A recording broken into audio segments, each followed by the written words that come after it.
శ్రీ గురుభ్యో నమ. చిన్ననాటి చందమామ కథలకు స్వాగతం. ఈనాటి కథ శీర్షిక రహస్య మందిరము. రాసిన వారు ముద్దా సోమప్ప శాస్త్రి, మద్రాసు. అనగనగా ఒక రాజు. ఆయన ప్రజలను కన్న బిడ్డల వలె పాలిస్తూ ఉండేవాడు. అందుచేత రాజు పైన అందరూ భక్తి గౌరవము ఎంతగానో పెంచుకున్నారు. ఆ రాజు పరిపాలన చేసే పద్ధతి చాలా చక్కగా ఉండడం చేత ప్రజలెంతో సుఖంగా ఉండేవారు. దేశాలు తిరిగి వచ్చే సాధువులను, యాత్రలు సేవించుకు వచ్చే పుణ్యాత్ములను ఆదరించడం అంటే ఆ రాజుకు అమితమైన ఆసక్తి. అటువంటి వారెవరైనా వచ్చినట్లయితే అదే పనిగా వారితో సంభాషిస్తూ చర్చలు జరుపుతూ లోకచరిత్ర తెలుసుకునేవాడు. దేశంలో మంచి మంచి విషయాలు ఈ విధంగా తెలుసుకొని వాటినన్నిటినీ తన రాజ్యంలో అమలు చేసేవాడు. అందుచేత ఆయన పరిపాలన ప్రజలకు సౌఖ్యంగా ఉండి ఆ రాజ్యం రామరాజ్యం అనిపించుకుంటుంది. అయితే ఆ రాజ్యానికి చీడపురుగులాగా రాజు వద్ద కుటిలుడైన ఒక మంత్రి ఉండేవాడు. అతనికి డబ్బు ఖర్చు అంటే కిట్టదు. అందులోనూ సాధువులంటే అసలే మంట. సాధువులనగా దేశదిమ్మురులైన సోమరిపోతులని, వాళ్ళని ఆదరించడం మహాపాపమని అతని ఉద్దేశం. ఇలా ఉండగా ఒక రోజున ఒక స్వామి ఆ రాజ్యానికి వచ్చాడు. రాజు ఈ స్వామిని ఆహ్వానించి తీసుకువచ్చి ఆయన వల్ల లోకజ్ఞానాన్ని ఇచ్చే విషయాలు ఎన్నో విన్నాడు. 10 రోజులు 15 రోజులైనా ఆ స్వామి చెప్పే కొత్త విషయాలకు అంతూ పొంతూ లేకుండా ఉంది. అప్పుడు రాజు, స్వామి, మీరు కొంతకాలం మా ఆస్థానంలో ఉండి మాకు జ్ఞానబోధ చేసి తరుణోపాయం చూపమని కోరాడు. అందుకు ఆ స్వామి కూడా ఒప్పుకున్నాడు. ఆ స్వామి వచ్చినప్పటి నుండి రాజుకి పరమార్థ చింత ఎక్కువైపోతున్నది. అది చూసి మంత్రికి స్వామి పైన చెప్పలేని ద్వేషం కలిగింది. తన బుద్ధిబలం వల్ల ఏదైనా ఉపాయం చేసి స్వామికి ఆస్థానం నుంచి ఉద్వాసన చెప్పించాలని నిశ్చయించుకున్నాడు. ఈ సంకల్పంతో రాజు ఒంటిపాటుగా ఉన్నప్పుడల్లా అదును చూసి స్వామిని గురించి విరుగుడు మాటలు చెప్పడం ప్రారంభించాడు. సాధువుల సంగతి మీకు తెలియదు. వారు భూలోకంలో సంచారం చేసే దైవస్వరూపులు. వారి జ్ఞానబోధ వల్లే మానవజాతికి ముక్తి మార్గం తెలుస్తుంది అని రాజు మంత్రిని మందలించేవాడు. కానీ మంత్రి పట్టుబిడవక స్వామి గురించి ప్రతికూలంగా రాజుకి నూరిపోస్తూనే ఉన్నాడు. మంత్రి ఎంత చెప్పినా అంతకంతకు రాజుకు స్వామిపైన గౌరవం హెచ్చవుతుందే గాని కొంచెమైనా తగ్గడం లేదు. చివరకు ఒకనాడు స్వామి ఒంటరిగా ఉండడం కనిపెట్టి మంత్రి అతి వినయం నటించి ఆయనను తన ఇంటికి భిక్షకు రమ్మని పిలిచాడు. స్వామి అంగీకరించి మంత్రి ఇంటికి వెళ్ళాడు. భోజన సమయం అయింది. వడ్డన అంతా కూడా జరిగిన తర్వాత మంత్రి, స్వామి, పదార్థాలలో వెల్లుల్లి వేసుకోవడం మా దేశాచారం.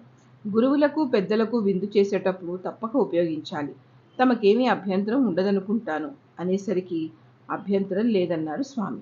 మంత్రి మాత్రం ఏదో సాకు చెప్పి స్వామివారి బంతిన భోజనానికి కూర్చోవడం తప్పించుకున్నాడు.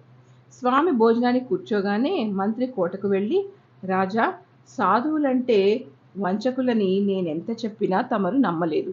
ఇప్పుడు మహానుభావుడని భ్రమపడుతున్న స్వామి పరమ దొంగ. వానికి నీతి నియమం లేదు. జీవచాపల్యం ఎక్కువ. నానా గడ్డి తింటాడు. కూడని ఈ నీచుణ్ణి మీ పక్కన కూర్చోబెట్టుకున్నారంటే లోకం నవ్విపోతుంది. ఎందుకులేండి, నా మాట నిజమో కాదో తమకే తెలుస్తుంది అని చెప్పేసి ఇంటికి వెళ్ళాడు. ఇంతలో స్వామి భోజనమైంది. ఆయనతో మంత్రి, స్వామి, ఒక్క సంగతి చెప్పడం పరిచాను. ఇవాళ రాజుగారి జన్మదినం. ఆయనకు ఉల్లివాసన కిట్టదు. వారితో ప్రసంగించేటప్పుడు వాసన కొట్టకుండా చూసుకోండి అని సలహా చెప్పాడు. ఆ మాట వినగానే స్వామి నోరు బాగా కడుక్కుని మామూలుగా కోటకు వెళ్ళాడు. కానీ వెల్లుల్లి వాసన ఇంకా ఉన్నదేమో అనే అనుమానం తీరక స్వామి రాజుకు దూరంగా కూర్చున్నాడు. రాజు పలకరించగా ఉల్లివాసన కొడుతుందేమోనని జంకుతో అటువైపు తిరిగి చూడసాగాడు.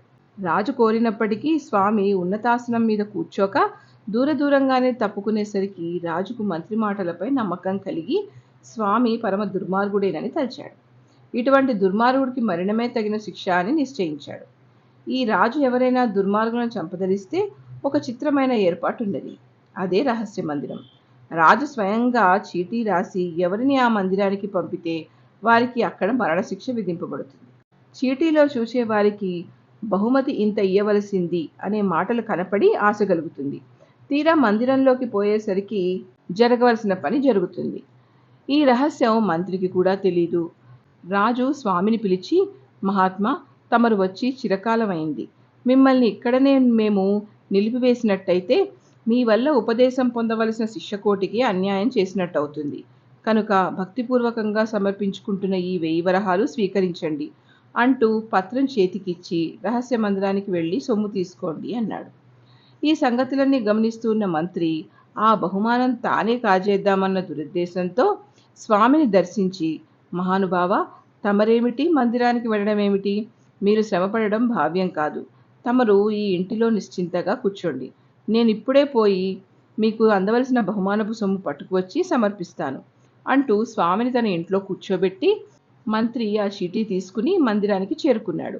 రహస్య మందిరంలోని ఉద్యోగులు ఈ చీటీ చూసుకుంటూనే మంత్రిని మటుమాయం చేసివేశారు. సాయంత్రమైనా మంత్రి రాకపోయేసరికి స్వామి అనుమానపడి రహస్య మందిరానికి వెళ్ళాడు. మాకు తెలియదు, రాజుగారినే కనుక్కోండి అన్నారు అక్కడ ఉద్యోగస్తులు. స్వామి మళ్ళీ ప్రత్యక్షమయ్యేసరికి రాజు ఆశ్చర్యపోయాడు. తర్వాత స్వామి జరిగిన కథ చెప్పగా మంత్రి ఆడిన కపటనాటకమంతా రాజుకి బోధపడి నిజానిజాలు తెలిసాయి. అతను తగినట్టుగా పాపఫలం అనుభవించడంతో రాజుకు స్వామి బోధలయందు విశ్వాసం ఎక్కువయి నాటి నుండి ఆయనను గురుదేవునిగా తన ఆస్థానంలోనే శాశ్వతంగా నిలుపుకున్నాడు. ఇంతటితో ఈ కథ కంచికి మనం ఇంటికి.